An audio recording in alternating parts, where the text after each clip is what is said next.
हड्डी, इसका अध्ययन करेंगे। रीढ़ की हड्डी जो एकांकी है, इसके लेखक रचनाकार है जगदीश चंद्र जी माथुर। इनका जन्म 1917 में बुलंदशहर उत्तर प्रदेश में हुआ था। उनकी मृत्यु 1978 में हुई थी। जगदीश चंद्र माथुर जी एक वरिष्ठ साहित्यकार और संस्कृति पुरुष थे। उन्होंने आकाशवाणी में काम करते हुए हिंदी को लोकप्रिय बनाने में महत्वपूर्ण योगदान दिया। उन्होंने प्रसिद्ध नाटककार के रूप में प्रतिष्ठित है। उनकी कुछ प्रमुख कृतियां हैं, जैसे कोणार्क, पहला राजा, भोर का तारा, शारदिया आदि। एकांकी, एकांकी का मतलब होता है एक ही विचार को स्पष्ट करना एक नाटक के माध्यम से। ये जो प्रस्तुत एकांकी है, इस एकांकी के माध्यम से माथुर जी ने स्त्री शिक्षा के महत्व को दिखाया है। समाज के दकियानुसी मतलब प्राचीन, पुरातन, रूढ़िवादी और परंपरावादी विचारधारा के विचारों पर प्रहार करते हुए लेखक ने नारी सम्मान को महत्व प्रदान किया है। रीढ़ की हड्डी, छात्रों इस पाठ के माध्यम से रीढ़ की हड्डी का मतलब अलग होता है। रीढ़ की हड्डी का मतलब होता है रूढ़िवादी, परंपरावादी, पुरानी विचारधाराओं के आधार पर जीवन जीने वाले। रीढ़ की हड्डी का दूसरा मतलब इस बात के माध्यम से होता है कि दूसरों के विचारों से चलने वाला, ये भी होता है। ये जो एकांकी है, इस एकांकी में कुछ पात्र हैं। मुख्य नायिका इस एकांकी की उमा, जो एक पढ़ी लिखी लड़की है, सुशिक्षित युवती है, जिसका नाम है उमा, जो इस नाटिका की एक मुख्य प्रमुख नायिका है। उमा के पिताजी जो हैं, उनका नाम है राम स्वरूप जी। उमा की माता जी प्रेमा, उनका नाम है प्रेमा। और जो उमा को शादी के लिए देखने आने वाला लड़का है, उसका नाम है शंकर। और शंकर के पिताजी गोपाल प्रसाद जी, जो पुराने विचारों के हैं, वो लड़कियों की ज्यादा पढ़ाई लिखाई पसंद नहीं करते। छात्रों इस पाठ के माध्यम से, एकांक के माध्यम से लेखक ने महिलाओं की शिक्षा का कितना महत्व है वो समझाने का प्रयास किया है। लेकिन आज भी लोग कैसे पुरानी विचारधारा के हैं, ये भी बताया है। देखते हैं रीढ़ की हड्डी। अब रंगमंच है, रंगमंच पर ये एकांकी चल रहे हैं। जो नाटक चल रहा है, वो नाटक का जो रंगमंच है, वो रंगमंच पर पहला दृश्य है। एक कमरा बताया है। अंदर के दरवाजे से आते हुए महाशय, जो बड़े लोग होते हैं, महानुभाव होते हैं, उन्हें महाशय कहते हैं। महाशय की पीठ नजर आ रही है। मतलब एक कमरा बताया, कमरे को एक दरवाजा है, वो अंदर एक शायद कमरा है, वो अंदर की कमरे से कुछ चीजें बाहर ला रहे हैं मेहमानों की एक तरफदारी करने के लिए। तो उन्होंने अपने हाथ से एक सिरा पकड़ा है और दूसरा सिरा मतलब तो जो है अपने नौकर ने पकड़ा हुआ है। जो नौकर है उनका नाम है रामस्वरूप का, जो नौकर है उसका नाम है रतन। तो एक कमरे के अंदर से आते हुए जिन महाशय की पीठ नजर आ रही है, वो अधेड़ उम्र के, मतलब 50 वर्ष के उम्र के आसपास की उम्र है, उसके अधेड़ या प्रौढ़। एक तख्ते को, तख्ते का मतलब है लकड़ी से बनी हुई एक चौकी या चारपाई को पकड़े हुए कमरे में आते हैं। तख्त का दूसरा सिरा उनके नौकर रतन ने पकड़ रखा है। रामस्वरूप और रतन दोनों तख्ते को पकड़ कर लाते हैं और उसे ठीक से सजाना चाहते या रखना चाहते।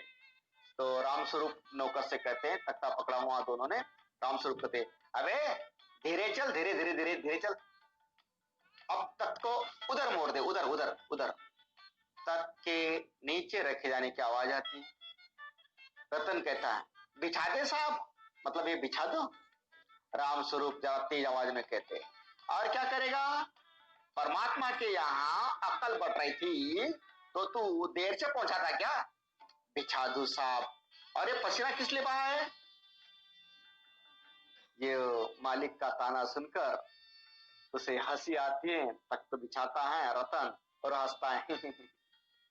रामस्वरूप दरी उठा, दरी यानी कि सतरंज उठाते हुए और अपनी बीवी, बीवी यानी कि लड़की, उसका नाम है उमा, वो रतन से कहता है, और बीबी के कमरे में से हारमोनियम, जो बजाने की पेटी है संगीत की, वो हारमोनियम उठा ला, और सितार भी, सितार एक तंतु वाद्य है, जल्दी जा। रतन जाता है। पति पत्नी तट पर दरी बिछाते हैं। प्रेमा, जो राम स्वरूप की पत्नी है, उमा की माँ है, वो कहती है अपने पति से, प्रेमा, लेकिन वो तुम्हारी लाडली बेटी उमा तो मुंह फुलाए पड़ी है, मुंह फुलाए पड़ी यानी के नाराज। राम स्वरूप, क्या हुआ, क्यों नाराज है? प्रेमा, तुम्ही ने तो कहा था कि उसे ठीक ठाक करके नीचे लाना। राम स्वरूप, अरे हाँ, देखो उमा से कह देना कि जरा करीने से आए, करीने मतलब ढंग से, रीति रिवाज से, संस्कृति के तरीके से, करीने से आए। ये लोग जरा ऐसी है, खुद पढ़े लिखे वकील है, सभा सोसाइटियों में जाते हैं, मगर चाहते हैं कि लड़की ज्यादा पढ़ी लिखी न हो। प्रेमा कहती है, और लड़का? प्रेमा कहना है, ठीक है, उनके घर वाले पुराने रीति रिवाज को होंगे, लेकिन लड़का तो पढ़ा लिखा है, तो उसके विचार कैसे, नए विचार या पुराने? तो प्रेमा कहती है, और लड़का? राम स्वरूप कहते, बाप शेर है तो लड़का सवा शेर है, बीएससी के बाद लखनऊ में ये तो पढ़ता है, मेडिकल कॉलेज में, मतलब चिकित्सा कॉलेज में वैद्यकीय शिक्षा लेता है। कहता है कि शादी का सवाल दूसरा है और पढ़ाई का दूसरा, क्या करूं, मजबूरी है। उसी समय रतन आवाज देता है, बाबूजी बाबूजी, धीमी आवाज में आवाज देता है, बाबूजी बाबूजी। शायद रतन ने नए लोगों को आते हुए अपने मोहल्ले में घर की तरफ आते हुए देखा है, तो अपने मालिक को इशारा करके आवाज देते कहता है, बाबूजी बाबूजी। राम स्वरूप दरवाजे से बाहर जाकर देखते, अरे प्रेमा, वे लोग आ भी गए, तुम उमा को समझा देना, थोड़ा सा गा देगी मेहमानों से। उतने में वो जो मेहमान आते हैं उन्हें देखकर उनका स्वागत करते हैं, वो कहते हैं, आइए आइए आइए। बाबू गोपाल प्रसाद बैठते हैं। मकान ढूंढने में कोई तकलीफ तो नहीं हुई? गोपाल जो प्रसाद है वो खकार कर कहते हैं, नहीं, तांगे वाला जानता था, रास्ता मिलता कैसे नहीं। राम स्वरूप लड़की की तरफ मुखातिब होकर, मतलब वो उनके सामने उनकी तरफ रुक कर कहते हैं, और कहिए शंकर बाबू, कितने दिनों की छुट्टियां हैं? शंकर मतलब जो नौजवान लड़का है, लड़की देखने आया है, माँ को देखने आया, वो शंकर जी, कॉलेज की छुट्टियां तो नहीं है, वीकेंड, मतलब हफ्ते का जो अंतिम दिन होते, शनिचर इतवार के दिन, सप्ताह के अंतिम दिनों में, वो कहता है वीकेंड में चला आता हूँ, क्या चला आया था? राम सर, तो आपके कोर्स खत्म होने में तो अब साल भर रहा होगा? शंकर जी नहीं, कोई साल 2 साल। साल 2 साल? हाँ हाँ। शंकर कहता हाँ हाँ जी, 1 आध साल का मार्जिन रखता हूँ। मार्जिन का मतलब अगर कोई 2-4 विषय में अगर वो फेल हो गया तो वो निकालने के लिए फिर से कुछ समय लगता है ना, उसलिए कहता हूँ मार्जिन रखता हूँ। लेकिन अंग्रेजी शब्द वहां पर इस्तेमाल किया है, मार्जिन रखता हूँ, मतलब अंतर। गोपाल प्रसाद को लगा कि ये इनके बारे में पूछताछ कर रहे हैं हंसते हंसते, तो थोड़े से अपना रूप बदलते और कहते हैं, गोपाल प्रसाद अपनी आवाज और तरीके बदलते हैं, अच्छा तो साहब फिर बिजनेस की बातचीत हो जाए। राम स्वरूप चौक जाते हैं, वो कहते हैं बिजनेस? हाँ समझते हैं, लेन देन। ओहो अच्छा अच्छा अच्छा, लेकिन जरा नाश्ता तो कर लीजिए। गोपाल प्रसाद कहते हैं, ये सब आप क्यों तकल्लुफ करते हैं? तो तकल्लुफ का मतलब शिष्टाचार, फॉर्मेलिटी। राम स्वरूप ये तकल्लुफ किस बात का, ये तो मेरी बड़ी तकदीर है कि आप मेरे यहाँ तशरीफ लाए। अंदर जाते हैं, मतलब विराजते हैं, आश्वस्त होते हैं। तशरीफ का मतलब होता है विराजना, आसनस्थ होना। गोपाल प्रसाद अपने लड़के से, जब राम स्वरूप पिछले कमरे में जाते हैं, तब गोपाल प्रसाद अपने लड़के से कहते हैं, क्यों, क्या हुआ? चलते कुछ नहीं। गोपाल प्रसाद, झुक करके बैठता हूँ, ब्याह तय करने आए हो, कमर सीधी करके बैठो। तुम्हारे दोस्त ठीक ही कहते कि शंकर की बैकबोन, बैकबोन का मतलब रीढ़ की हड्डी। इतने में वो अपने लड़के को समझा रहे कि जरा ठीक ठाक से सीधा बैठ, हम मेहमान के यहाँ आए, लड़की देखने आए, तेरा भी कुछ रुबाब व्यक्ति मत हो जाए, उन्हें अच्छा जचे, अच्छा लगे, अच्छा भाए, इसलिए वो कहते हैं जरा ठीक ठाक बैठ। वो अपने बच्चे को समझाते हैं। ऐसे समझा ही रहे, उतने में ही राम स्वरूप जी चाय का ट्रे लाकर मेज पर रख देते हैं। गोपाल प्रसाद, आखिर आप माने ही नहीं, चाय लेकर ही आए। राम स्वरूप चाय प्याले में डालते थे। आपको विलायती चाय पसंद है या हिंदुस्तानी?